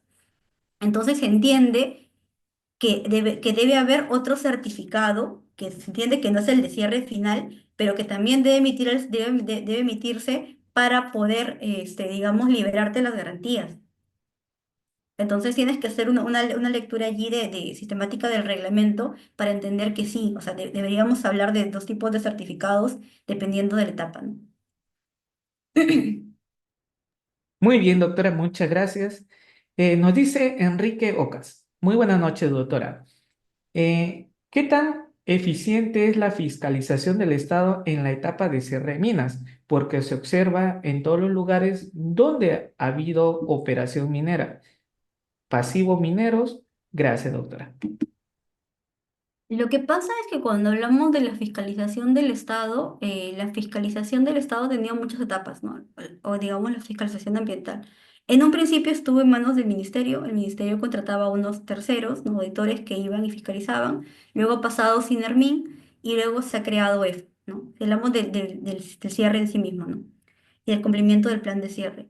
Se entiende que cuando hablamos de pasivos, hablamos de un momento de nuestro país donde, como les decía, la regulación era bastante precaria, ¿no? Entonces se permitió ciertos comportamientos y no había tampoco una fiscalización eficiente, ¿no?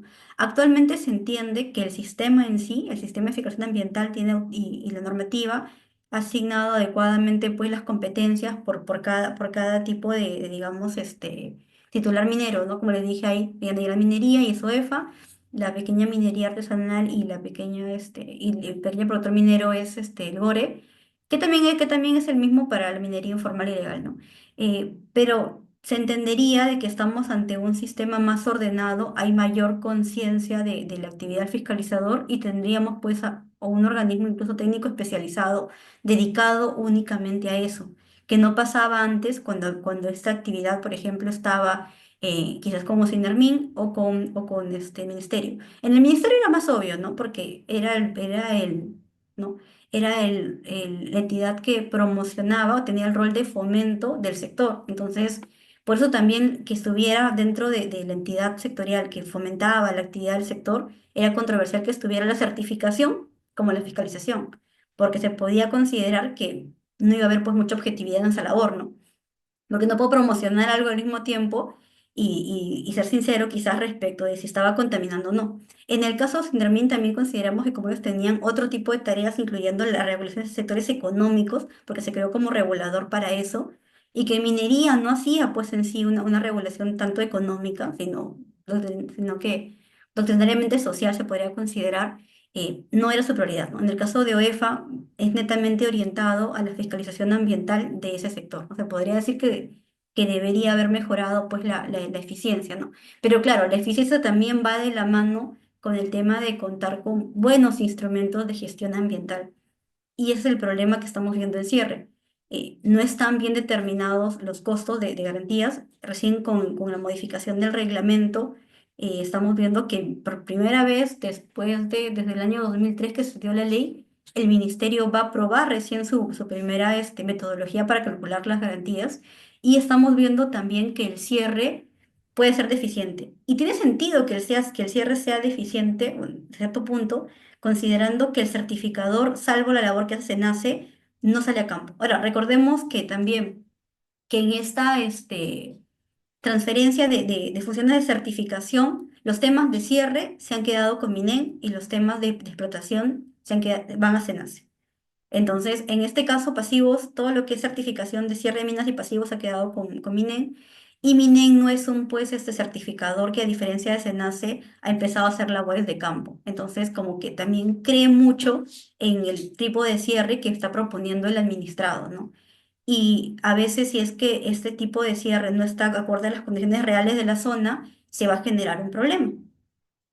Y en eso también creo que puede ayudar esto que se ha creado recientemente, que es la línea base pública ambiental, que lo que va a contener es información en teoría pues, real de ciertas zonas para contrarrestar un poco, y yo creo que ayuda mucho a la labor del certificador, ¿no? Muchas gracias, doctora. Doctora, tenemos en Facebook una pregunta. Nos Sí. dice, diferencia entre minería ilegal e informal. Gracias. Lo que pasa es que la minería ilegal es aquella que se da, por ejemplo, con instrumentos prohibidos en zonas prohibidas, ¿no? Es que es una diferencia en verdad bien, bien delgadita, ¿ya?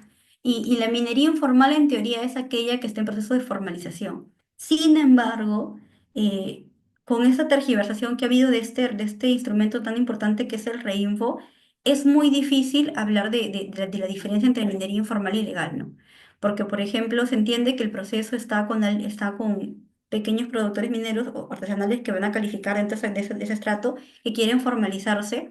Entonces, estas personas en teoría buscan primero adquirir el terreno, luego tener este IGA, que es un requisito para la operación, ¿no? Y después lo que buscan es que el ministerio o la autoridad competente, que es el GORE, perdón, autorice el inicio de operaciones, ¿no? Están en este proceso. Entonces, producto de este proceso, tienen observaciones, quizás al instrumento, quizás les ha faltado algún documento y deberían estar trabajando para resolver esas observaciones y cumplir con los tres requisitos para formalizarse.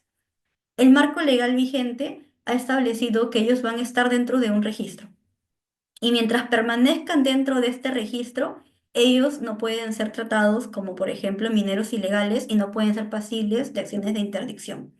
Entonces, ¿qué ha pasado? Que digamos, el no poder actuar, a veces ellos lo que están haciendo es, ¿no?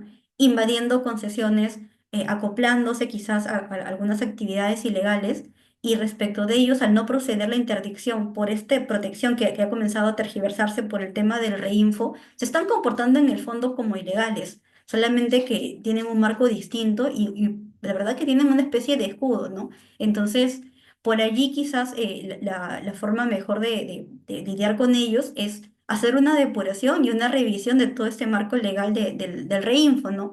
Para evaluar, por ejemplo, las causales de exclusión y de suspensión, ¿no? Pero lo que hemos visto en los últimos años ha sido una serie de idas y venidas del Estado, y en vez de ponerse un poco firmes con ese tema, más bien lo que se ha dado son más facilidades. Yo recuerdo este ejemplo súper conocido que fue de esta unidad fiscalizable donde, en Arequipa, donde hubieron varios muertos porque se enfrentaron dos grupos de mineros informales, ¿no? Y que la policía intervino y encontró prácticamente mucha gente pues muerta y enterrada en la zona, que llamó la atención sobre las causales de exclusión y suspensión de este registro, el Reinfo, de mineros informales, y que supuestamente iba a haber una modificación por parte del Ejecutivo, y al final lo que hizo porque estaban invadiendo concesiones formales, y el Ejecutivo lo que finalmente hizo es hacer una modificación un poco para favorecerlos, porque una de las causales para que te excluyan de este registro era que tú no podías invadir una concesión formal. Y la modificación que se hizo en el 222 es que tú puedes avanzar mientras no choques con el área efectiva. Es decir, imaginemos que esta pues es las concesiones, ¿no? Es una operación. Se entiende que la operación ha empezado por aquí, pero se puede ampliar, ¿no es cierto? ¿No? Porque la perspectiva es que se amplíe, por eso pidió concesiones, ¿no? Entonces, ellos estaban entrando, antes la previsión era que no podían ingresar a ninguna parte, ¿no? O los excluían de este registro. Y luego la modificación del 222 es que no podían ingresar hasta el área efectiva. No tengo idea qué es área efectiva, pero entiendo que es la zona donde ahorita hay operación, pero que donde, digamos, todavía es una concesión de un titular minero formal, pero todavía no ha llegado la parte de operación, sí pueden estar ingresando. Y en el fondo eso es una flexibilización. Y en el fondo sí afecta a la minería, la minería formal, porque estás desincentivando. O sea, ¿quién querría invertir en un escenario así donde tú inviertes para esta zona que al final acaba siendo reducido, ¿no? Entonces, con todas esas facilidades y con estas prerrogativas especiales que se tiene respecto al tema de minería informal, y viendo cómo invaden concesiones, cómo algunos de ellos, no todos, se agrupan con estas prácticas delincuenciales, ¿no? Entonces, de sicariato, de secuestro de personas, esta línea de verdad que es muy difícil de marcar, ¿no? Y pasa por una reestructuración de la normativa de ese registro, ¿no? Muy bien, doctora. Tenemos la última pregunta y gracias, estimados colegas, por sus comentarios a través de chat. Hace enriquecedor la clase. Nos dice el doctor Camilo. Doctora, en caso el caso que refirió como una mala praxis de las empresas mineras de declararse insolvencia, ¿estaría posible en delito de fraude o simulación de este estado, como en caso Aruntani? Gracias, doctora. En verdad es una práctica bien preocupante ahorita, porque es que no sé si es tanto el tema de fraude, sino que es como que llevan a las empresas a una mala gestión donde no les queda otra, porque no es que lo fingen, ¿ah? Es que de verdad llegan a esa mala gestión donde, digamos, fingen, perdón, me corregí, no es que lo fingen, llevan esa mala gestión donde llegamos a un punto donde ya no hay liquidez, pero hemos asumido bastantes deudas. Entonces los acreedores quieren cobrarse como cualquiera querría cobrarse una deuda, pues, ¿no? Entonces llevan a la empresa ante Indecopi para iniciar con el procedimiento concursal. Y yo creo que en el caso de Aruntani no está, me parece, todavía en liquidación esa empresa. Esperemos que no entre. Este, pero digamos que no está en ese supuesto, pero sí se está viendo en varios lugares, ¿no? Y lo preocupante es que se está haciendo un tanto como Estado, ¿no? Porque aquí alguien tiene que asumir responsabilidad y hacer un trabajo, pues, de inteligencia para que el supuesto no se dé en el tiempo. ¿Quién está mejor capacitado o si tiene que haber una reestructuración a nivel del Estado? Es algo que deberíamos estar discutiendo, ¿no? Por ejemplo, ¿quién tiene la información económica de la producción de las empresas? El ministerio, ¿no? Entonces, cuando, por ejemplo, y fue parte incluso de mi tesis, yo recuerdo que eso fue parte de mi tesis de maestría, que yo vi todo justo el tema de cierre cuando se estaba iniciando, y algo eso que soy abogada, ¿no? Buscando un poco la información de la producción, por ejemplo, minera de la empresa Quirobilca, se veía que previo al abandono que iba a haber de esta empresa, la empresa pasó de niveles bien altos de producción a comenzar a decaer, pero sí dramáticamente de un año para otro. Y eso era un comportamiento anormal. Entonces, si esta información le era reportada a una autoridad, esa autoridad, ¿por qué no la estaba procesando? Entonces, ya, ok, no la procesó en ese momento porque era la primera vez que pasaba. Pero si está pasando más seguido, quiere decir que algo tiene que cambiar dentro de la dinámica del Estado para comenzar a poner atención en estos casos, ¿no? Porque es una labor de inteligencia que alguien tiene que hacer, porque si no vamos a llegar a estos escenarios. ¿Y por qué es útil que se haga? Porque si yo, por ejemplo, veo este comportamiento, puedo hacer la revisión de las garantías que me ha dado, exigir que se constituyan incluso más garantías, ¿no?